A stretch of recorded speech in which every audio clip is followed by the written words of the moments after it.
ತಾರತಮ್ಯ ಸರಿಪಡಿಸದಿದ್ದರೆ ಉತ್ತರ ಕರ್ನಾಟಕ ಪ್ರತ್ಯೇಕ ರಾಜ್ಯ ಹೋರಾಟ ಅನಿವಾರ್ಯ ಅಂದ್ರು ಎಂಎಲ್ಸಿ ಹನುಮಂತ್ ನಿರಾಣಿ. ಹೌದು, ಬೆಳಗಾವಿಯಲ್ಲಿ 2025ರ ಚಳಿಗಾಲದ ಸುವರ್ಣ ಅಧಿವೇಶನ ಅರ್ಧ ದಿನಗಳ ಅವಧಿ ಬಹುತೇಕ ಮುಗಿದಿದೆ. ಉತ್ತರ ಕರ್ನಾಟಕದ ಸಮಗ್ರ ಅಭಿವೃದ್ಧಿಯ ಚರ್ಚೆಗಳ ಬಗ್ಗೆ ಜನತೆಯ ತುಂಬಾ ನಿರೀಕ್ಷೆಗಳು ಸಹ ಇವೆ. ಇದರ ಮುಂದುವರಿದ ಭಾಗವಾಗಿ ನಿನ್ನೆ ಕರ್ನಾಟಕ ಸರ್ಕಾರದ ವಿಧಾನ ಪರಿಷತ್ ಸದಸ್ಯರು ಆದ ಹನುಮಂತ್ ನಿರಾಣಿ ಅವರೊಂದಿಗೆ ನಮ್ಮ ನ್ಯೂಸ್ ಸಮೂಹದ ರಾಜ್ಯ ಉಪಸಂಪಾದಕ ಬಸವರಾಜು ಅವರು ಮುಕ್ತವಾಗಿ ಸಂವಾದ ಮಾಡಿ ವಿವಿಧ ವಿಷಯಗಳ ಬಗ್ಗೆ ಪ್ರಶ್ನೆ ಕೇಳಿ ಉತ್ತರ ಪಡೆದಿದ್ದಾರೆ. ಮಾನ್ಯ ಗೌರವಾನ್ವಿತ ವಿಧಾನ ಪರಿಷತ್ ಸದಸ್ಯರಾಗಿರ್ತಕ್ಕಂಥ ಹನುಮಂತ್ ನಿರಾಣಿ ಸಾಹೇಬರು, ಸರ್ ನಮಸ್ತೆ. ಪ್ರತಿ ವರ್ಷನೂ ಸಹ ಅಷ್ಟೇ ಒಂದೆಲ್ಲ ಒಂದ್ ಕಡೆ ಏನಪ್ಪಾ ಅಂತಂದ್ರೆ ಉತ್ತರ ಕರ್ನಾಟಕ ಚರ್ಚೆ ಆಗ್ತಾ ಇಲ್ಲ, ನಿರ್ಲಕ್ಷ್ಯ ಆಗ್ತಾ ಇದೆ, ಈ ಭಾಗದ್ದು ಅಭಿವೃದ್ಧಿ ಆಗ್ಬೇಕು ಅಂತ ಹೇಳಿ ಪ್ರತಿ ವರ್ಷಕ್ಕೆ ಹೋಗಿತ್ತು. ಈ ಬಾರಿ ಏನಾದ್ರು ಚರ್ಚೆ ಆಗಿದೆಯಾ ಪರಿಣಾಮಕಾರಿಯಾಗಿ? ಉತ್ತರ ಕರ್ನಾಟಕದಲ್ಲಿ ಇರ್ತಕ್ಕಂಥ ಜ್ವಲಂತ ಸಮಸ್ಯೆಗಳಿಗೆ ಪರಿಹಾರವನ್ನ ಕಂಡುಕೊಳ್ಳುವ ದೃಷ್ಟಿಯಲ್ಲಿ ಈ ಭಾಗದ ಅನೇಕ ವಿಚಾರಗಳ ಬಗ್ಗೆ ಚರ್ಚೆ ಆಗುವ ದೃಷ್ಟಿಯಲ್ಲಿ ಕಳೆದ 13 ವರ್ಷಗಳಿಂದ ಬೆಳಗಾವದಲ್ಲಿ ಚಳಿಗಾಲ ಅಧಿವೇಶನ ನಡೀತಾ ಇದೆ. ಈ ವರ್ಷದ ಚಳಿಗಾಲದ ಅಧಿವೇಶನ ಕೇವಲ ಕಾಟಾಚಾರಕ್ಕಾಗಲಾರದೆ ಈ ಭಾಗದ ಜ್ವಲಂತ ಸಮಸ್ಯೆಗಳಿಗೆ ಪರಿಹಾರವನ್ನ ಕಂಡುಕೊಂಡು ಆ ಪರಿಹಾರವನ್ನ ಕಂಡುಕೊಂಡಿರ್ತಕ್ಕಂಥ ವಿಚಾರಕ್ಕೆ ಕಾರ್ಯರೂಪಕ್ಕೆ ತರ್ತಕ್ಕಂಥ ಕೆಲಸ ಆಗಬೇಕು ಅಂತಕ್ಕಂಥ ಹಿನ್ನೆಲೆಯಲ್ಲಿ ನಾನು 15 ದಿವಸಗಳ ಹಿಂದೆ ಸನ್ಮಾನ್ಯ ಸಭಾಪತಿಗಳಾಗಿರ್ತಕ್ಕಂಥ ಹಿರಿಯ ಶಾಸಕರು ಆಗಿರ್ತಕ್ಕಂಥ ಬಸವರಾಜ ಹೊರಟ್ಟಿ ಸಾಹೇಬ್ರವರಿಗೆ ಪತ್ರವನ್ನು ಕೊಟ್ಟಿದ್ದೆ. ಜೊತೆಗೆ ನಮ್ಮ ವಿರೋಧ ಪಕ್ಷದ ನಾಯಕರಾಗಿರ್ತಕ್ಕಂಥ ಸನ್ಮಾನ್ಯ ಚಲುವಾದಿ ನಾರಾಯಣ ಸ್ವಾಮಿಯವರು ಕೂಡ ಪತ್ರವನ್ನು ಕೊಟ್ಟಿದ್ರು. ಆ ಹಿನ್ನೆಲೆಯಲ್ಲಿ ಉತ್ತರ ಕರ್ನಾಟಕದ ಬಗ್ಗೆ ಬುಧವಾರ ದಿವಸ ಚರ್ಚೆಗೆ ವಿಷಯ ಬಂದಿತ್ತು. ನನ್ನ ಕಳಕಳಿ ಇಷ್ಟೇ, ಬರೀ ಚರ್ಚೆಗಳಾಗಿ ಮಾತುಗಳಾಗಿ ಅದು ಕಡತಕ್ಕೆ ಹೋಗ್ತಕ್ಕಂಥ ಕೆಲಸ ಆಗಬಾರ್ದು. ಈ ಭಾಗದ ಜ್ವಲಂತ ಸಮಸ್ಯೆಗಳ ಬಗ್ಗೆ ಅನೇಕ ಹಿರಿಯರು ಶಾಸಕರು ಮಾತನಾಡಿರ್ತಕ್ಕಂಥ ಮಾತುಗಳನ್ನ ಸದನದ ನಂತರ ಒಂದು ಟೀಮ್ ಆಗಿ ಸರ್ಕಾರ ಮಟ್ಟದಲ್ಲಿ ಆ ಎಲ್ಲ ವಿಚಾರಗಳನ್ನ ಚರ್ಚೆ ಆಗಿರ್ತಕ್ಕಂಥ ವಿಷಯಗಳನ್ನ ಪುನರ್ ಪರಿಶೀಲನೆ ಮಾಡಿ ಪರಿಹಾರವನ್ನ ಕಂಡುಕೊಳ್ತಕ್ಕಂಥ ಕೆಲಸ ಸರ್ಕಾರ ಮಾಡಬೇಕು. ಆ ಪರಿಹಾರವನ್ನು ಕಂಡುಕೊಳ್ತಕ್ಕಂಥ ಕೆಲಸ ಅಂದ್ರೆ ಅಭಿವೃದ್ಧಿ ಕೆಲಸ ಕಾರ್ಯಗಳನ್ನು ಹೇಳಿರ್ತಾರೆ. ಯಾವ ದೃಷ್ಟಿಯಲ್ಲಿ ಅದು ಹಿಂದುಳಿದಿರ್ತದನ್ನ ಅದನ್ನ ಮೇಲ್ದರ್ಜೆಗೆ ತರ್ತಕ್ಕಂಥ ಅಭಿವೃದ್ಧಿ ಮಾಡ್ತಕ್ಕಂಥ ಕೆಲಸ ಸರ್ಕಾರ ಮಾಡ್ಬೇಕಾಗಿರ್ತದೆ. ಅಂತ ಕೆಲಸ ಕಾರ್ಯಗಳನ್ನ ತೆಗೆದುಕೊಂಡು ಅದಕ್ಕೊಂದು ವಿಶೇಷವಾಗಿರ್ತಕ್ಕಂಥ ಅನುದಾನವನ್ನು ಕೊಟ್ಟು ಉತ್ತರ ಕರ್ನಾಟಕವನ್ನ ಅಭಿವೃದ್ಧಿ ಮಾಡುವ ನಿಟ್ಟಿನಲ್ಲಿ ಕೆಲಸ ಮಾಡಿದರೆ ಅದು ಸಾರ್ಥಕ ಆಗ್ತದ.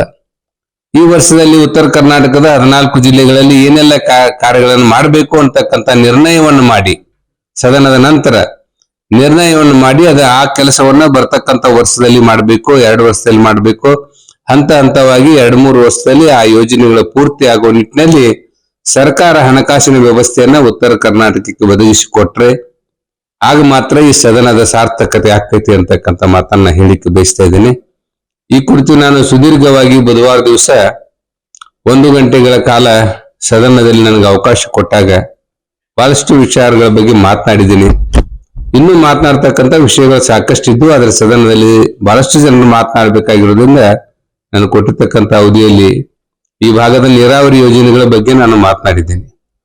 ಉತ್ತರ ಕರ್ನಾಟಕದ ಜೀವ ನದಿಯಾಗಿರ್ತಕ್ಕಂಥ ಕೃಷ್ಣಾ ನದಿ ನಮ್ಮೆಲ್ಲರ ಆರಾಧ್ಯ ನದಿ. ಅದು ಆ ಭಾಗದಲ್ಲಿ ಕಾವೇರಿ ನದಿ ಎಷ್ಟು ಮಹತ್ವವನ್ನ ಕೊಡ್ತಕ್ಕಂಥದ್ದು ಇತಿಹಾಸದಿಂದ ಇಲ್ಲಿವರೆಗೂ ಕೂಡ ಆಗಿದೆ. ಆ ಗೌರವ, ಆ ಒಂದು ಪ್ರಾಧಾನ್ಯತೆ ನಮ್ಮ ಕೃಷ್ಣಾ ನದಿಗೆ ಸಿಗ್ತಾ ಇಲ್ಲ ಅಂತಕ್ಕಂಥ ನೋವು ನಮ್ಮಲ್ಲಿದೆ. ಹಾಗಾಗಿ ಕೃಷ್ಣೆ ಉತ್ತರ ಕರ್ನಾಟಕದ 60% ಭೂಮಿಗೆ ನೀರನ್ನು ಒದಗಿಸುವಂತ ಸಾಮರ್ಥ್ಯವನ್ನ ಕೃಷ್ಣೆ ಹೊಂದಿದ್ದಾಳೆ. ಆ ನದಿಯನ್ನ ನಾವು ಪೂಜಿಸಬೇಕು, ಗೌರವಿಸಬೇಕು. ಅಷ್ಟೇ ಅಲ್ಲ, ಇರ್ತಕ್ಕಂಥ ನೀರನ್ನ ಸದ್ಬಳಕೆ ಮಾಡಿಕೊಂಡು ಈ ಭಾಗದ ಒಣಬೇಸಾಯ ಭೂಮಿಗೆ ನೀರನ್ನು ಒದಗಿಸಿಕೊಟ್ರೆ ನಮ್ಮ ರೈತ ಸಮೃದ್ಧ ಆಗ್ಲಿಕ್ಕೆ ಸಾಧ್ಯ ಅದ. ನಮ್ಮ ರೈತ ಕೇಳ್ತಕ್ಕಂಥದ್ದು ನಮ್ಮ ಭೂಮಿಗೆ ನೀರನ್ನ ಕೊಡಿ, ಸರಿಯಾಗಿ ವಿದ್ಯುತ್ ಅನ್ನ ಕೊಡಿ, ಬೆಳೆದಿರ್ತಕ್ಕಂಥ ಬೆಳೆಗೆ ನ್ಯಾಯೋಚಿತವಾಗಿರ್ತಕ್ಕಂಥ ಬೆಲೆಯನ್ನು ಕೊಟ್ರೆ ಸರ್ಕಾರಕ್ಕೆ ರೈತ ಯಾವ ಕ್ಷಣದಲ್ಲೂ ಕೂಡ ಕೈ ಚಾಚತಕ್ಕಂಥದ್ದಿಲ್ಲ. ಸರ್ಕಾರಕ್ಕೆ ಬೇಕಾದ್ರೆ ಕೊಡುವಂತ ಸಾಮರ್ಥ್ಯ ನಮ್ಮ ರೈತನಿಗಿದೆ. ಈ 3 ಕೆಲಸಗಳು ಆಗ್ಬೇಕು. ಆ ಹಿನ್ನೆಲೆಯಲ್ಲಿ ನೀರಾವರಿ ಕುರಿತು ನಾನು ಮಾತಾಡಿದ್ದೇನೆ. ಅಪ್ಪರ್ ಕೃಷ್ಣಾ ಪ್ರಾಜೆಕ್ಟ್ ನಲ್ಲಿ ಸರ್ಕಾರ ಬಹಳಷ್ಟು ವಿಚಾರಗಳಲ್ಲಿ ಘೋಷಣೆಯನ್ನು ಮಾಡಿದ್ರು. ನೀರಾವರಿಗೆ 40 ಲಕ್ಷ, ಒಣಬೇಸಾಯಿಗೆ 30 ಲಕ್ಷ ಕೊಡ್ತೀವಿ ಅಂತಕ್ಕಂಥ ಘೋಷಣೆ ಆಯ್ತು. ಘೋಷಣೆ ಮಾಡ್ಲಿಕ್ಕೆ 8 ತಿಂಗಳು ತೆಗೆದುಕೊಂಡ್ರು. ಕಳೆದ ವರ್ಷದ 24ರ ಅಧಿವೇಶನದಲ್ಲಿ, ಇದೇ ಚಳಿಗಾಲದ ಅಧಿವೇಶನದಲ್ಲಿ ಸನ್ಮಾನ್ಯ ಉಪಮುಖ್ಯಮಂತ್ರಿಗಳು ಮುಖ್ಯಮಂತ್ರಿಗಳು ಘೋಷಣೆ ಮಾಡಿದ್ರು, ಇಲ್ಲ ನಾವು ಬೆಲೆ ನಿಗದಿ ಮಾಡಿ ಪೇಮೆಂಟ್ ಮಾಡ್ತೀವಿ ಅಂತೇಳಿ. ಬೆಲೆ ನಿಗದಿ ಮಾಡ್ಲಿಕ್ಕೆ 8 ತಿಂಗಳು ತೆಗೆದುಕೊಂಡ್ರು. ಬೆಲೆ ನಿಗದಿ ಮಾಡಿ 4 ತಿಂಗಳಾದ್ರೂ ಕೂಡ ಇವತ್ತಿಗೂ 4 ರೂಪಾಯಿ ಪರಿಹಾರಧನ ಯಾರಿಗೂ ಕೊಟ್ಟಿಲ್ಲ. ಸಂತ್ರಸ್ತರು ಕಣ್ಣೀರಿನಲ್ಲಿ ಕೈ ತೊಳಿತಾ ಇದ್ದಾರೆ. ಕೃಷ್ಣಾ ಭಾಗ್ಯ ಜಲ ನಿಗಮದಲ್ಲಿರ್ತಕ್ಕಂಥ ಸಂತ್ರಸ್ತರು ಪರಿಹಾರ ಒದಗಿಸಿಕೊಡ್ಬೇಕಂತ ಮಾತನಾಡಿದ್ದೇನೆ. ಹಾಗೆ ಉತ್ತರ ಕರ್ನಾಟಕದ ಬಹಳಷ್ಟು ನೀರಾವರಿ ಯೋಜನೆಗಳು ನೆಲಗುದಿಗೆ ಬಿದ್ದಿದ್ದಾವೆ. ಇವೆಲ್ಲವೂ ಕೂಡ ಆಗ್ಬೇಕು ಅಂತಕ್ಕಂಥದ್ದು ಒಂದು ನೀರಾವರಿ ಕುರಿತು ಮಾತನಾಡಿದ್ದೇನೆ. ಈ ಭಾಗದಲ್ಲಿ ಶಿಕ್ಷಣದ ಕ್ರಾಂತಿ ಆಗ್ಬೇಕು. ಈ ಭಾಗದಲ್ಲಿ ಬಹಳಷ್ಟು ಜನ ಹಿರಿಯರು ಸಪ್ತ ಋಷಿಗಳು ಸೇರಿ ಕೇಲಿಯನ್ನು ಕಟ್ಟಿದ್ರು. ಅದನ್ನ ಅತ್ಯಂತ ಚಾಕುಚಕ್ಯತೆಯಿಂದ ಬಹಳಷ್ಟು ಅರ್ಥಪೂರ್ಣವಾಗಿ ಸನ್ಮಾನ್ಯ ಪ್ರಭಾಕರ್ ಕೋರೆ ಸಾಹೇಬರು ಕೇಲಿ ಸಂಸ್ಥೆಯನ್ನ ಹುಟ್ಟಿ ಬೆಳೆಸಿಕೊಂಡು ಲಕ್ಷಾಂತರ ವಿದ್ಯಾರ್ಥಿಗಳ ಜೀವಕ್ಕೆ ಆಸರೆಯಾಗಿದ್ದಾರೆ. ಹಾಗೆ ಅಲ್ಲಿ ಬಾಗಲಕೋಟೆ ಭಾಗದಲ್ಲಿ ಬಸವೇಶ್ವರ ವಿದ್ಯಾವರ್ಧಕ ಸಂಘ, ಬಿಜಾಪುರ ಭಾಗದಲ್ಲಿ BLD ಶಿಕ್ಷಣ ಸಂಸ್ಥೆ, ಗುಲ್ಬರ್ಗಾ ಭಾಗದಲ್ಲಿ ಖಾಸಗಿ ಶಿಕ್ಷಣ ಸಂಸ್ಥೆಗಳಾಗಿದ್ದಾವೆ. ಇನ್ನು ಸರ್ಕಾರಿ ಶಿಕ್ಷಣ ಸಂಸ್ಥೆಗಳು ಇಲ್ಲಿ ಬರಬೇಕು. ಪ್ರತಿ ಜಿಲ್ಲೆಗೂ ಮೆಡಿಕಲ್ ಕಾಲೇಜ್ ಆಗ್ಬೇಕು, ಸರ್ಕಾರಿ ಮೆಡಿಕಲ್ ಕಾಲೇಜ್ ಆಗ್ಬೇಕು. ಪ್ರತಿ ಜಿಲ್ಲೆಯಲ್ಲಿ ಕೂಡ ತನ್ನದೇ ಆಗಿರ್ತಕ್ಕಂಥ ಯೂನಿವರ್ಸಿಟಿಯನ್ನು ಹಾಕೊಂಡು ಮಕ್ಕಳಿಗೆ ಗುಣಾತ್ಮಕವಾಗಿರ್ತಕ್ಕಂಥ ಶಿಕ್ಷಣವನ್ನು ಒದಗಿಸ್ತಕ್ಕಂಥ ನಿಟ್ಟಿನಲ್ಲಿ ಕೆಲಸ ಕಾರ್ಯಗಳಾಗಬೇಕಂತ ನಾನು ಸರ್ಕಾರದಲ್ಲಿ ಒತ್ತಡ ತಂದಿದ್ದೇನೆ. ವಿಶೇಷವಾಗಿ ನಿರುದ್ಯೋಗಿ ಯುವಕರಿಗೆ ಉದ್ಯೋಗವನ್ನು ಕಲ್ಪಿಸಿಕೊಡ್ಬೇಕಾಗಿರ್ತಕ್ಕಂಥದ್ದು ಸರ್ಕಾರದ ಜವಾಬ್ದಾರಿ. ನಿನ್ನೆ ದಿವಸ ನಾನು ಮುಖ್ಯಮಂತ್ರಿಗಳಿಗೆ ಪ್ರಶ್ನೆಯನ್ನು ಮಾಡಿ ಕೇಳಿದ್ದೀನಿ. 2,88,000 ಹುದ್ದೆಗಳು ಇವತ್ತು ಖಾಲಿ ಇದ್ದಾವೆ. 2,88,000 ಹುದ್ದೆಗಳೆಂದರೆ ಸರ್ಕಾರದ ಒಟ್ಟು ಹುದ್ದೆ 40% ಹುದ್ದೆಗಳು ಖಾಲಿ ಇದ್ದಾವೆ. ಆ ಖಾಲಿ ಇರತಕ್ಕಂಥ ಹುದ್ದೆಗಳನ್ನ ತುಂಬಬೇಕು ಅಂತ ನಾನು ಒತ್ತಾಯ ಮಾಡಿದೆ. ಸಮರ್ಪಕವಾಗಿ ಉತ್ತರ ಸರ್ಕಾರದಿಂದ ಬರಲಿಲ್ಲ. ಮುಖ್ಯಮಂತ್ರಿಗಳು ಕೂಡ ಹೇಳಿದ್ರು, ಹಂತ ಹಂತವಾಗಿ ತುಂಬುತ್ತೀವಿ ಅಂತ ಹೇಳಿದ್ರು. ಹಂತ ಹಂತವಾಗಿ ತುಂಬುದು ಯಾವಾಗ ಅನ್ನೋದು ಬೇಕಲ್ಲ, ಕಾಲಮಿತಿ ಬೇಕು. ಅದಕ್ಕೆ ಸೊಬಗು ಹೇಳ್ತಾ ಇದ್ದಾರೆ, ರಿಸರ್ವೇಶನ್ ಸಮಸ್ಯೆ, ಒಳ ಮೀಸಲಾತಿ ಸಮಸ್ಯೆಯನ್ನು ಹೇಳ್ತಾ ಇದ್ರು. ಪರಿಹರಿಸಬೇಕಾದವರು ಸರ್ಕಾರದವರು. ಸಮಸ್ಯೆ ಇದೆ ಅಂದ್ರೆ ಇತ್ಯರ್ಥ ಮಾಡಬೇಕಾಗಿರ್ತಕ್ಕಂಥ ಜವಾಬ್ದಾರಿ ಇವತ್ತು ಕಾನೂನು ಇಲಾಖೆಗೆ ಮತ್ತು ಮುಖ್ಯಮಂತ್ರಿಗಳಿಗೆ ಇರೋದ್ರಿಂದ ಶೀಘ್ರವಾಗಿ ವಿದ್ಯಾರ್ಥಿಗಳಿಗೆ ಜಾಬ್ ಕೊಡ್ತಕ್ಕಂಥ ಕೆಲಸ ಸರ್ಕಾರ ಮಾಡಬೇಕು ಅಂತ ನಾನು ಒತ್ತಾಯ ಮಾಡಿದ್ದೀನಿ. ಅದ್ರ ಕುರಿತು ಇನ್ನೂ ಅರ್ಧ ಗಂಟೆ ಚರ್ಚೆಗೆ ತೆಗೆದುಕೊಂಡಿದ್ದಾರೆ. ಮತ್ತೆ ಸರ್ಕಾರದ ಮೇಲೆ ಒತ್ತಡವನ್ನು ಹೇರ್ತೀನಿ. ಬಹಳಷ್ಟು ಇವತ್ತು ರಿಸರ್ವೇಶನ್ ಸಮಸ್ಯೆಗಳಲ್ಲಿ ನೆಪ ಮಾಡದೆ ಇತ್ಯರ್ಥ ಮಾಡಿ ಹಳೆ ಪದ್ಧತಿ ಪ್ರಕಾರ ಆದ್ರೂ ಕೂಡ ನಮ್ಮನ್ನು ತುಂಬಲಿಕ್ಕೆ ಚಾಲನೆ ಕೊಡ್ಬೇಕು. 50% ರಿಸರ್ವೇಶನ್ ಅದನ್ನೇ ಇಟ್ಕೊಂಡು ಚಾಲನೆ ಇವತ್ತು ಕೊಡ್ಬೇಕು. ಸರ್ಕಾರ ಕೋರ್ಟ್ ನಿರ್ಣಯ ಬಂದ ಮೇಲೆ 56% ಜವಾಬ್ದಾರಿಯನ್ನು ತೆಗೆದುಕೊಂಡು ಮಾಡಿ ಅಂತಕ್ಕಂಥ ಆಗ್ರಹವನ್ನ ಮಾಡಿದ್ದೇನೆ. ಹೀಗೆ ಬಹಳಷ್ಟು ವಿಚಾರಗಳಲ್ಲಿ ಉತ್ತರ ಕರ್ನಾಟಕಕ್ಕೆ ಅನ್ಯಾಯ ಆಗ್ತಾ ಇದೆ. ಒಂದ್ ವೇಳೆ ಇದೇ ರೀತಿಯಾಗಿರ್ತಕ್ಕಂಥ ಅನ್ಯಾಯ ಮುಂದುವರೆದಾದ್ರೆ ಬಹಳಷ್ಟು ಜನರು ಕೂಗು ಬರ್ತಾ ಇದೆ. ಬಹಳಷ್ಟು ಜನರು ನೋವಿನಲ್ಲಿ ಹೇಳ್ತಾ ಇದ್ದಾರೆ, ನಾವು 50 ವರ್ಷ ಸಹಿಸಿಕೊಂಡು ಬಂದಿದ್ದೀವಿ, ಇನ್ನು ಸಹಿಸಲಿಕ್ಕೆ ಆಗೋದಿಲ್ಲ. ಉತ್ತರ ಕರ್ನಾಟಕಕ್ಕೆ ಮಲತಾಯಿ ಧೋರಣೆಯನ್ನು ನೀವು ತೋರಿಸಿದ್ದಾದರೆ ನಾವು ಬೇರೆ ಧ್ವನಿಯಲ್ಲಿ ಮತ್ತೆ ತೆಲಂಗಾಣ ಮಾದರಿಯಲ್ಲಿ ನಾವು ಧ್ವನಿ ಎತ್ತಬೇಕಾಗ್ತದೆ ಅಂತಕ್ಕಂಥ ಮಾತು ಕೇಳಿ ಬರ್ತಾ ಇದ್ದಾವೆ. ಅದಕ್ಕೆ ದಯವಿಟ್ಟು ಸರ್ಕಾರ ಅವಕಾಶ ಕೊಡಬಾರದು. ವಿಶೇಷವಾಗಿ ದಕ್ಷಿಣ ಕರ್ನಾಟಕ ಭಾಗದ ಜನತೆ ಅವಕಾಶ ಕೊಡಬಾರದು.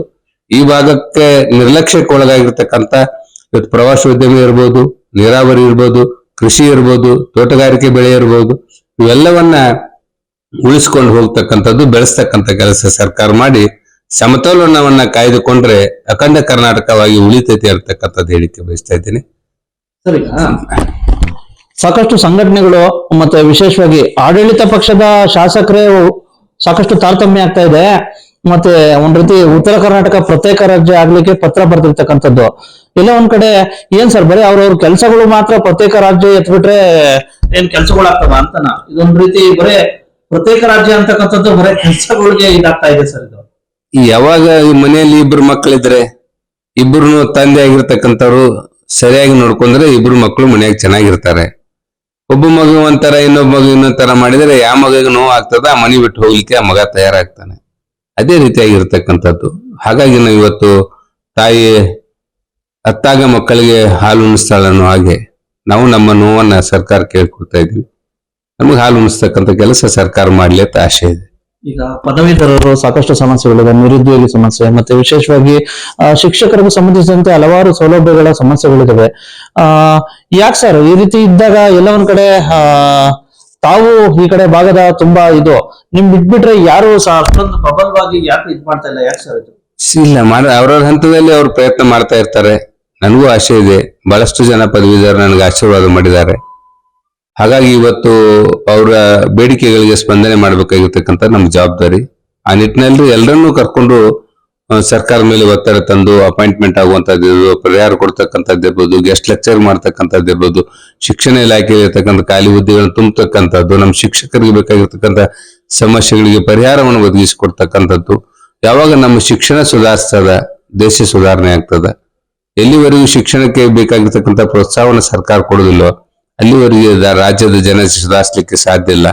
ಆ ನಿಟ್ಟಿನಲ್ಲಿ ಶಿಕ್ಷಣಕ್ಕೆ ಒತ್ತು ಕೊಡಬೇಕಾಗಿರ್ತಕ್ಕಂಥ ನಮ್ಮ ಜವಾಬ್ದಾರಿ. ಶಿಕ್ಷಣ ಮತ್ತು ಆರೋಗ್ಯ ಸರ್ಕಾರದ ಮೂಲ ಧ್ಯೇಯ ಆಗಬೇಕು. ಶಿಕ್ಷಣ ಮತ್ತು ಆರೋಗ್ಯವನ್ನ ಸಂಪೂರ್ಣವಾಗಿ ಸರ್ಕಾರ ಉಚಿತವಾಗಿ ನಮ್ಗೆ ಕೊಡ್ಬೇಕು. ಪಂಚ ಗ್ಯಾರಂಟಿ ಕೊಡ್ಬೇಕಂತ ಅಂತ ನಾ ಹೇಳೋದಿಲ್ಲ. ಪಂಚ ಗ್ಯಾರಂಟಿ ಕೊಟ್ಟಿರ್ತಕ್ಕಂಥ ಮಾನ್ಯತೆಯನ್ನು ಕೂಡ ಸರ್ಕಾರಿ ನೌಕರರ ತುಂಬಿ ವಿದ್ಯಾರ್ಥಿಗಳಿಗೆ ಉದ್ಯೋಗ ಕೊಡ್ತಕ್ಕಂಥ ಕೆಲಸಕ್ಕೂ ನಾವು ಕೊಡಬೇಕು. ಇದು ಕೂಡ ಅವರ ಚುನಾವಣಾ ಪ್ರಣಾಳಿಕೆ ಆದ್ಯತೆ ಆಗಿತ್ತು. ಅದು ಮಾಡ್ತಾ ಇಲ್ಲ.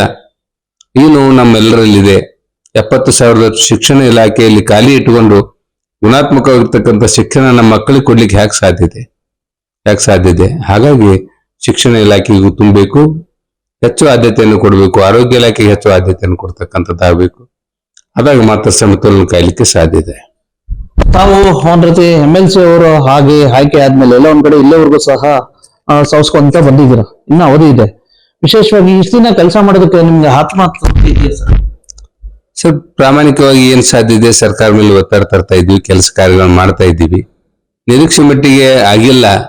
ಕೆಲವೊಂದು ವಿಚಾರಗಳಲ್ಲಿ ನಮ್ಮ ಕೆಲಸ ಕಾರ್ಯಗಳನ್ನು ಮಾಡಿದೀವಿ. ಇನ್ನೂ ಆಗ್ಬೇಕಾಗಿರ್ತಕ್ಕಂಥ ಕಾರ್ಯಗಳು ಬಹಳ ಇದಾವೆ. ಅದಕ್ಕೆ ಪ್ರಾಮಾಣಿಕವಾಗಿ ಒತ್ತು ಕೊಡುವಂತ ಕೆಲಸ ಮಾಡ್ತೀನಿ. ಈಗ ವಿಶೇಷವಾಗಿ ಒಂದು ಕೂಗಿದೆ ಸರ್, ಈ ಈ ಕಲ್ಯಾಣ ಕರ್ನಾಟಕದಾಗ ಎಲ್ಲ ಒಂದ್ ಕಡೆ ಪ್ರತ್ಯೇಕ ಸಚಿವಾಲಯ ಮಾಡಿದ್ರು, ಅದಕ್ಕೆ ಅದ ಅನುದಾನ ಮೀಸಲಿಟ್ರು, ಮಂಡಳಿ ರಚನೆ ಮಾಡಿದ್ರು, 371 ಕಾಲಂ ಅಂತ ಹೇಳ್ತಾರೆ. ಅದೇ ರೀತಿ ಬರೀ ಕಿತ್ತೂರು ಕರ್ನಾಟಕ ಅಂತ ಹೇಳ್ಬಿಟ್ಟು ಘೋಷಣೆ ಮಾಡ್ಬಿಟ್ರು. ಆದ್ರೆ ಇಲ್ಲಿವರೆಗೂ ಸಹ ಒಂದು ಅಭಿವೃದ್ಧಿ ಮಂಡಳಿ ರಚನೆ ಆಗಿಲ್ಲ, ಒಂದು ಅನುದಾನ ಮೀಸಲಿಟ್ಟಿಲ್ಲ. ಈ ಕಡೆ ಭಾಗದ್ದು ಸಹ ಒಂದ್ ರೀತಿ ಪ್ರತ್ಯೇಕ ಸಚಿವಾಲಯ ಆಗ್ಬೇಕು ಅಂತ ಹೇಳ್ಬಿಟ್ಟು ಹೋಗಿದೆ. ಸರಿ ಇದೆ ಅದು. ಯಾಕಂದ್ರೆ ಈಗ ಕಲ್ಯಾಣ ಕರ್ನಾಟಕಕ್ಕೆ 371J ವಿಶೇಷ ಪ್ರಾತಿನಿಧ್ಯವನ್ನ ಕೊಟ್ಟು ಅಲ್ಲಿ ವಿಶೇಷ ಪ್ಯಾಕೇಜ್ ಕೂಡ ಕೊಡ್ತಿದ್ದಾರೆ. ಅದೇ ರೀತಿಯಾಗಿರ್ತಕ್ಕಂಥ ನಮ್ಮ ಕಿತ್ತೂರು ಕರ್ನಾಟಕಕ್ಕೂ ಕೂಡ ಈ ಭಾಗದಲ್ಲಿ ಬರ್ತಕ್ಕಂಥ ಹಳೆ 5 ಜಿಲ್ಲೆಗಳಿಗೆ ಅದೇ ರೀತಿಯಾಗಿರ್ತಕ್ಕಂಥ ಮಾದರಿಯಲ್ಲಿ ಇಲ್ಲಿ ಕೂಡ ಪ್ಯಾಕೇಜ್ ಕೊಟ್ಟು ಈ ಭಾಗವನ್ನು ಅಭಿವೃದ್ಧಿ ಮಾಡ್ತಕ್ಕಂಥ ಕೆಲಸ ಮಾಡಬೇಕು. ಅದನ್ನು ಕೂಡ ನಾನು ಸದನದಲ್ಲಿ ಮೊನ್ನೆ ವಿಷಯ ಪ್ರಸ್ತಾಪ ಮಾಡಿದ್ದೀನಿ. ಇನ್ನಷ್ಟು ಈ ಭಾಗದ ಎಲ್ಲ ನಾಯಕರು ಸೇರಿ ಒತ್ತಡ ಮಾಡತಕ್ಕಂಥ ಪ್ರಯತ್ನವನ್ನು ಮಾಡ್ತಾ ಇದ್ದೀವಿ. ಈಗ ಇನ್ನೊಂದು ಸರ್, ಒಂದ್ ರೀತಿ ಪಂಚಮಸಾಲಿ ಇದಕ್ಕೆ ಸಂಬಂಧಿಸಿದಂತೆ ಇಲ್ಲ ಒಂದ್ ಕಡೆ ಸಾಕಷ್ಟು ಒಂದ್ ರೀತಿ ಕಳೆದ ಸರ್ಕಾರ ಕಂಪೇರ್ ಮಾಡಿದ್ರೆ ಈಗ ಇರ್ತಕ್ಕಂಥ ಸರ್ಕಾರ ಇಲ್ಲ ಒಂದ್ ಕಡೆ ಆ ಹೋರಾಟವನ್ನ ಓವರ್ಟೇಕ್ ಮಾಡ್ತಾ ಇದೆ. ಬಹಳಷ್ಟು ನಮ್ಮ ಪೂಜ್ಯರು ಕೂಡ ಹೇಳ್ತಾ ಇದ್ರು, ಹಿಂದಿನ ಸರ್ಕಾರ ನಮಗೆ ಹೋರಾಟಕ್ಕಾದ್ರೂ ಅವಕಾಶ ಕೊಡ್ತಿದ್ರು. ನಮ್ಮ ಬೇಡಿಕೆ ಈಡೇರೋದು ಬಿಡುದು ಎರಡನೇ ಮಾತು. ಹೋರಾಟಕ್ಕೆ ಅವಕಾಶ ಕೊಡ್ತಿದ್ರು. ಈ ಸರ್ಕಾರ ನಮ್ಗೆ ಹೋರಾಟವನ್ನ ಹತ್ತಿಕ್ಕೋ ಪ್ರಯತ್ನ ಮಾಡ್ತಾ ಇದೆ ಅಂತಕ್ಕಂಥದ್ದು ನಮ್ಮ ಪೂಜ್ಯರಲ್ಲೂ ಕೂಡ ನಾನು ಕೇಳಿದ್ದೇನೆ. ವಿಶೇಷವಾಗಿ ಆ ವಿಚಾರವನ್ನ ಪೂಜ್ಯರು ಹಿರಿಯರು ನೋಡ್ತಾ ಇದ್ದಾರೆ. ಅದ್ರ ಬಗ್ಗೆ ಹೆಚ್ಚಿಗೆ ಪ್ರಸ್ತಾಪ ಮಾಡ್ಲಿಕ್ಕೆ ಬಯಸೋದಿಲ್ಲ. ಆದ್ರೆ ನಮ್ದು 2A ಬೇಡಿಕೆ ಏನಿದೆ ಅದು ಬಹಳಷ್ಟು ಅವಶ್ಯಕತೆ ಆಗಿರ್ತಕ್ಕಂಥದ್ದು. ಪಂಚಮಸಾಲಿ ಸಮಾಜ ಕೂಡ ರೈತ ಕುಟುಂಬದಿಂದ ಬಂದಿರತಕ್ಕಂಥವ್ರು, ಕೃಷಿಯನ್ನೇ ಅವಲಂಬಿಸಿ ಬದುಕ್ತಕ್ಕಂಥ ಸಮಾಜ ಇವತ್ತು ಪಂಚಮಸಾಲಿ ಸಮಾಜ. ನಮಗೇನು 2 ಪೀಠಗಳ ಗುರುಗಳು ಕೇಳ್ತಾ ಇದ್ದಾರೆ, ಅದು ನ್ಯಾಯೋಚಿತವಾಗಿದೆ. ಸರ್ಕಾರ ಯಾವುದೇ ರೀತಿಯಿಂದ ಆದ್ರೂ ಕೂಡ ಅದನ್ನು ಈಡೇರಿಸಬೇಕು ಅಂತಕ್ಕಂಥ ಅಪೇಕ್ಷೆ ಆಗಿದೆ. ಸರ್ಕಾರಕ್ಕೆ ನಾನು ಕೂಡ ಒತ್ತಾಯ ಮಾಡ್ತಾ ಇದ್ದೇನೆ. ಸಹೋದರರು ಅಂದ್ರೆ ಒಂದ್ ರೀತಿ ಸಾಕಷ್ಟು ಒಂದ್ ರೀತಿ ಉದ್ಯೋಗಕ್ಕೆ ವಿಶೇಷವಾಗಿ ಯುವಕರಿಗೆ ಉದ್ಯೋಗ ಕೊಡುವುದರಲ್ಲಿ ತುಂಬಾ ಮುಂಚೂಣಿಯಲ್ಲಿ ನಿಂತಿದ್ದಾರೆ. ಸಾಕಷ್ಟು ಒಂದ್ ರೀತಿ ಕಂಪನಿಗಳನ್ನ ಒಂದ್ ರೀತಿ ಉದ್ಯೋಗಗಳನ್ನ ಕೊಟ್ಟಿದ್ದಾರೆ. ಇಂಥ ಸಂದರ್ಭದಲ್ಲಿ ಈ ಕಡೆ ಭಾಗದಲ್ಲಿ ಬೆಳಗಾವಿ ಭಾಗದಲ್ಲೂ ಸಹ ಒಂದ್ ರೀತಿ ಏನಾದ್ರು ಒಂದು ಕಾರ್ಖಾನೆ ಆರಂಭ ಮಾಡ್ಬೇಕು, ಈ ಕಡೆ ಭಾಗದ ಉದ್ಯೋಗ ಕೊಡಬೇಕು ಅಂತ ಹೇಳ್ಬಿಟ್ಟು ಒಂದು ತುಂಬಾ ನಿರೀಕ್ಷೆ ಇಟ್ಕೊಂಡು ಸ್ವಲ್ಪ ಜನ. ಮುರುಗೇಶನ ನಿರಾಣಿ ಅವ್ರ ಬಗ್ಗೆ ತಮ್ಗೆ ಗೊತ್ತಿದೆ. ಅವರು ತಾನೊಬ್ಬನೇ ಉದ್ಯಮಿ ಆಗ್ಬೇಕು ಅಂತಕ್ಕಂಥ ಆಸೆ ಇಟ್ಕೊಂಡವರಲ್ಲ. ಮತ್ತು ಯುವಕರಿಗೂ ಕೂಡ ಅವ್ರು ಏನ್ ಕರೆ ಕೊಡ್ತಾರಂದ್ರೆ, ನೀವು ಇನ್ನೊಂದು ಕಾರ್ಖಾನೆಯಲ್ಲಿ ಹೋಗಿ ಕಾರ್ಮಿಕರಾಗೋಕ್ಕಿಂತ, ಕೆಲಸಗಾರ ಆಗೋಕ್ಕಿಂತ, ನೌಕರಿದಾರ ಆಗೋಕ್ಕಿಂತ ನೀವು ಮಾಲಕರಾಗ್ರಿ, ನೀವು ಉದ್ಯಮಿದಾರ ಆಗ್ರಿ ಅಂತಕ್ಕಂಥ ಆಶೆ ಅವ್ರ ಸ್ಲೋಗನ್ ಇದೆ. ಉದ್ಯಮಿಯಾಗೂ ಉದ್ಯೋಗ ನೀಡು ಅಂತಕ್ಕಂಥದ್ದು. ನೀವೇ ಉದ್ಯಮಿಗಳಾಗಬೇಕು, ಇನ್ನೊಬ್ಬರಿಗೆ ಉದ್ಯೋಗವನ್ನು ಕೊಡ್ತಕ್ಕಂಥ ಸಮರ್ಥ ಜನಾಂಗ ತಯಾರಾಗಲಿ ಅಂತಕ್ಕಂಥ ಆಶೆಯಿಂದ ಅವರು ಘೋಷಣೆ ಮಾಡಿದ್ದಾರೆ. ಆ ನಿಟ್ಟಿನಲ್ಲಿ ಬಹಳಷ್ಟು ಜನರಿಗೆ ಪ್ರೋತ್ಸಾಹ ಕೂಡ ಕೊಡ್ತಿದ್ದಾರೆ. ಏನು ಭಗವಂತನ ಸಹಕಾರದಿಂದ ಸಾಧ್ಯ ಇದೆ ಇಷ್ಟು ಕಾರ್ಖಾನೆಗಳನ್ನು ಮಾಡಿದೀವಿ. ಈ ಭಾಗದಲ್ಲಿ ಮಾಡ್ಲಿಕ್ಕೂ ಕೂಡ ನಮಗೂ ಅಪೇಕ್ಷೆ ಇದೆ. ಸಂದರ್ಭ ಬಂದಾಗ ಇಲ್ಲಿ ಯಾವ್ದಾದ್ರು ಇಂಡಸ್ಟ್ರಿ ಮಾಡುವಂತ ವಿಚಾರ ಇದೆ. ನಾವೇ ಮಾಡ್ಬೇಕು ಅನ್ನೋದಕ್ಕಿಂತ ಬಹಳಷ್ಟು ಜನರು ಇಲ್ಲಿ ಸಮರ್ಥರಿದ್ದಾರೆ. ಅವ್ರಿಗೆ ಏನ್ ಬೇಕಾಗ್ತದೆ ಆ ಸಹಕಾರವನ್ನು ಮಾಡಿ ಬೆಂಬಲ ಮಾಡಿ ಈ ಭಾಗದ ಜನರಲ್ಲಿ ಪ್ರತಿಯೊಬ್ಬರು ಕೂಡ ಮುಂದೆ ಬರಲಿ ಅಂತಕ್ಕಂಥ ಆಶೆ ಇಟ್ಕೊಂಡು ನಾವು ಪ್ರಯತ್ನ ಮಾಡ್ತಾ ಇದ್ದೀವಿ. ಕೆಲವು ಡಿಸ್ಟ್ರಿಕ್ಟ್ಗಳಲ್ಲಿ ವಿಶೇಷವಾಗಿ ಶೈಕ್ಷಣಿಕ ಜಿಲ್ಲೆಗಳಲ್ಲಿ ಒಂದ್ ರೀತಿ ಅನುದಾನ ಸಹಿತ ಒಂದ್ ರೀತಿ ಅವ್ರಿಗೆ ಒಂದು ಸುಮಾರು ಒಂದು 6-7 ತಿಂಗಳಿಂದ ವೇತನನೇ ಕೊಟ್ಟಿಲ್ವಂತೆ ಸರ್. ವಿಶೇಷವಾಗಿ ಅಲ್ಲಿರ್ತಕ್ಕಂಥ ಕೆಲವು DDPಗಳು ತಡೆ ಹಿಡಿದಿದ್ದಾರಂತೆ. ಅದ್ರ ಬಗ್ಗೆ ಸದನದಲ್ಲಿ ಇದು ಮಾಡ್ತೀರಾ? ಮಧುಗಿರಿ ಆಯ್ತು, ಕೆಲವು ಕಡೆ ಎಲ್ಲ ಬಹಳಷ್ಟು ಇಲಾಖೆಯಲ್ಲಿ ಕೂಡ ಇವತ್ತು ಪೇಮೆಂಟ್ ಆಗ್ತಾ ಇಲ್ಲ. ಗೆಸ್ಟ್ ಲೆಕ್ಚರ್ಗಳಿಗೆ ಪೇಮೆಂಟ್ ಆಗ್ತಾ ಇಲ್ಲ. ಶಿಕ್ಷಕರಿಗೆ ಕೆಲವೊಂದ್ ಕಡೆ ಪೇಮೆಂಟ್ ಆಗಿಲ್ಲ. ಕಾಂಟ್ರಾಕ್ಟ್ ಬೇಸಿಸ್ ಮೇಲೆ ಇರ್ತಕ್ಕಂಥವ್ರು ಪೇಮೆಂಟ್ ಆಗಿಲ್ಲ. ಪೌರ ಕಾರ್ಮಿಕರಿಗೆ ಪೇಮೆಂಟ್ ಆಗಿಲ್ಲ. ಸರ್ಕಾರ ಆರ್ಥಿಕ ಸ್ಥಿತಿಯಲ್ಲಿ ಬಹಳಷ್ಟು ಶೋಚನೆಯಲ್ಲಿದೆ ಅಂತ ಅನಿಸ್ತದ. ಪ್ರತಿಯೊಂದಕ್ಕೂ ಮುಖ್ಯಮಂತ್ರಿ ಹೇಳ್ತಾರೆ ಆರ್ಥಿಕ ಇಲಾಖೆ ಕೇಳಬೇಕು ಅಂತೇಳಿ. ಸರ್ಕಾರ ಬೇರೆನೋ ಆರ್ಥಿಕ ಇಲಾಖೆ ಬೇರೆ ಅನ್ನೋ ನಿಷ್ಠೆಯಲ್ಲಿ ಮಾತನಾಡ್ತಾ ಇದ್ದಾರೆ. ಆರ್ಥಿಕ ಇಲಾಖೆಯು ಕೂಡ ಸರ್ಕಾರದ ಒಂದು ಭಾಗ ಅಂತಕ್ಕಂಥದ್ದನ್ನ ಇಟ್ಕೊಂಡು ಅದರ ಜವಾಬ್ದಾರಿ ಹೊತ್ತುಕೊಂಡಿರ್ತಕ್ಕಂಥ ಮುಖ್ಯಮಂತ್ರಿಗಳು ತಾವೇ ಸರ್ಕಾರ, ತಾವೇ ಆರ್ಥಿಕ ಮಂತ್ರಿಗಳಾಗಿರ್ತಕ್ಕಂಥ ಸಂದರ್ಭದಲ್ಲಿ ಹಣಕಾಸಿನ ಕೊರತೆ ಆಗದಂತೆ ನೋಡ್ಕೊಳ್ಬೇಕು. ವಿಶೇಷವಾಗಿ ಎಂಪ್ಲಾಯೀಸ್ಗಳ ಪೇಮೆಂಟ್ ಆಗದೆ ಇರತಕ್ಕಂಥ ಪರಿಸ್ಥಿತಿ ಬಂದಿದೆ ಅಂದ್ರೆ ಎಲ್ಲೋ ಒಂದು ಕಡೆ ಸರ್ಕಾರ ಅಡಚಣೆಗೆ ಬಿದ್ದಿದೆ ಅಂತಕ್ಕಂಥದ್ದನ್ನ ಹೇಳಿಕೆ ಬಯಸ್ತಾ ಇದ್ದೀನಿ. 2028 ಮತ್ತೆ ಕುಸ್ತಿ ಗೊತ್ತಾಯ್ತು ಸರ್. ವಿಶೇಷವಾಗಿ ಸಾಕಷ್ಟು ಒಂದ್ ರೀತಿ ಮತ್ತೆ ಬಿಜೆಪಿನ ಅಧಿಕಾರಕ್ಕೆ ತಗೋಬರ್ಬೇಕು ಅಂತ ಹೇಳ್ಬಿಟ್ಟು ಸಾಕಷ್ಟು ಈಗ ಆಲ್ರೆಡಿ ಎಲ್ಲ ಇದಾಗಿದ್ದಾವೆ. ಇಂತಹ ಸಂದರ್ಭದಲ್ಲಿ ನಿಮ್ಮ ಒಂದ್ ರೀತಿ ರಾಜ್ಯ ನಾಯಕತ್ವದಲ್ಲಿ ಎಲ್ಲ ಒಂದ್ ಸ್ವಲ್ಪ ಗೊಂದಲ ಇದೆ ಸರ್. ರಾಜ್ಯಾಧ್ಯಕ್ಷ ಬದಲಾವಣೆ ಮಾಡ್ಬೇಕು ಅಂತ ಹೇಳ್ಬಿಟ್ಟು ಇದು ರಾಜ್ಯ ನಾಯಕತ್ವದ ಬಗ್ಗೆ ಮಾತಾಡುವಷ್ಟು ದೊಡ್ಡವನು ನಾನಾಗಿಲ್ಲ. ಕೇಂದ್ರ ಸರ್ಕಾರ ಬಹಳಷ್ಟು ಸಮರ್ಥ ಆಗಿದ್ದಾರೆ. ಕೇಂದ್ರ ನಾಯಕರು ಬಹಳಷ್ಟು ಬಲಿಷ್ಠರಿದ್ದಾರೆ. ಪಕ್ಷವನ್ನ ಯಾವ ರೀತಿಯಾಗಿ ಮುನ್ನಡೆಸಬೇಕು, 2028ರಲ್ಲಿ ಸರ್ಕಾರ ಯಾವ ರೀತಿಯಾಗಿ ತರಬೇಕು ಅನ್ನೋದಕ್ಕೆ ಕೇಂದ್ರದ ನಾಯಕರು ಎಲ್ಲ ವ್ಯವಸ್ಥೆಯನ್ನ ಮಾನಸಿಕವಾಗಿ ಅವರು ಸಿದ್ಧತೆಯಲ್ಲಿದ್ದಾರೆ. ನಿಶ್ಚಿತವಾಗಿ ನಮ್ಮ ಸರ್ಕಾರ ಅತ್ಯಂತ ಹೆಚ್ಚು ಬಹುಮತದಿಂದ ಕರ್ನಾಟಕ ರಾಜ್ಯದಲ್ಲಿ ಅಧಿಕಾರಕ್ಕೆ ಬರ್ತದೆ. 100% ಆಗಿ ಬಿಜೆಪಿ ಸರ್ಕಾರನೇ 28ರಲ್ಲಿ ಬರ್ತದೆ. ಇನ್ನೊಂದು ಸರ್ ಪ್ರಶ್ನೆ, ಸಾಕಷ್ಟು ನಿರಾಣಿ ಅವರು ಅವ್ರ ಅಧಿಕಾರದಲ್ಲಿ ಇದ್ರು ಸಹ ಅಷ್ಟೇ, ಇಲ್ದಿದ್ರು ಸಹ ಅಷ್ಟೇ ಸಾಕಷ್ಟು ಅಭಿಮಾನಿಗಳು ಸೃಷ್ಟಿ ಮಾಡಿದ್ದಾರೆ, ಸಾಕಷ್ಟು ಜನರಿಗೆ ಹೆಲ್ಪ್ ಮಾಡಿದ್ದಾರೆ. ಒಂದ್ ಕಡೆ ನಿರಾಣಿ ಸಮೂಹ, ನಿರಾಣಿ ಕುಟುಂಬದಲ್ಲಿ ಒಬ್ರು CM ಆಗ್ಬೇಕು ಅಂತ ಹೇಳ್ಬಿಟ್ಟು ಅವ್ರ ಅಭಿಮಾನಿಗಳು ಒತ್ತಾಯ ಇದೆ. ಅಭಿಮಾನಿಗಳ ಅಪೇಕ್ಷೆಗೆ ನಾನು ಅವ್ರ ಧನ್ಯವಾದಗಳನ್ನು ಸಲ್ಲಿಸ್ತಾ ಇದ್ದೀನಿ. ಅಷ್ಟು ದೊಡ್ಡ ನಿರೀಕ್ಷೆ ಇಟ್ಕೊಂಡಿರ್ತಕ್ಕಂಥವ್ರು ನಾವೇನಲ್ಲ. ಬಿಜೆಪಿ ಸರ್ಕಾರದ ಮುಖ್ಯಮಂತ್ರಿಗಳಾಗಬೇಕು ಅಂತಕ್ಕಂಥ ಆಸೆ ನಮ್ದಿದೆ. ಅಲ್ಲ, ಅಣ್ಣವರು ಒಂದ್ ರೀತಿ ಮುರುಗೇಶ್ ನಿರಾಣಿ ಅವರು ಅದೇ ಮುರುಗೇಶ್ ನಿರಾಣಿ ಅವರು ಅಪೇಕ್ಷಿತರು. ಅವರು ಕೂಡ ರಾಜಕಾರಣದಲ್ಲಿ ಆಗ್ಬೇಕು ಅಂತಕ್ಕಂಥ ಹಂಬಲ ಸಹಜವಾಗಿದ್ದೇ ಇರ್ತದೆ. ಆದ್ರೆ ನಾವೇ ಆಗ್ಬೇಕು ಅಂತಕ್ಕಂಥ ಅಪೇಕ್ಷೆಗಿಂತ ನಮ್ಮ ಸರ್ಕಾರ ಆಗ್ಲಿ ಅಂತಕ್ಕಂಥ ಅಪೇಕ್ಷೆ ಕೂಡ ಮುರುಗೇಶ್ ಅವರು ಇಟ್ಕೊಂಡಿದ್ದಾರೆ. MLC ಸದಸ್ಯರಾಗಿ ವಿಶೇಷವಾಗಿ ಸಾಕಷ್ಟು ಧ್ವನಿ ಎತ್ತಿದ್ರ. ಎಲ್ಲಾರ್ಗೂ ಸಹ ಜನತೆಗೆ, ನಿಮಗೆ ವೋಟ್ ಹಾಕಿರ್ತಕ್ಕಂಥವ್ರು ಇರ್ಬೋದು, ನಿಮ್ಮ ವ್ಯಾಪ್ತಿಯಲ್ಲಿ ಬರ್ತಕ್ಕಂಥ ಜನತೆಗೆ ಏನ್ ಭರವಸೆ, ಆಶಾ ಮಾಡಬಹುದೇ ತುಂಬಲಿಕ್ಕೆ ಇಷ್ಟಪಡ್ತೀರಾ? ಈ 3 ಜಿಲ್ಲೆಯ ಜನರು ನನಗೆ ಆಶೀರ್ವಾದ ಮಾಡಿದ್ದಾರೆ. ಬಹಳ ದೊಡ್ಡವಾಗಿರ್ತಕ್ಕಂಥ ಕ್ಷೇತ್ರ, 33 ವಿಧಾನಸಭಾ ಕ್ಷೇತ್ರಗಳ ವ್ಯಾಪ್ತಿಯಲ್ಲಿ MLCಗಳು ಇರ್ತಾರೆ.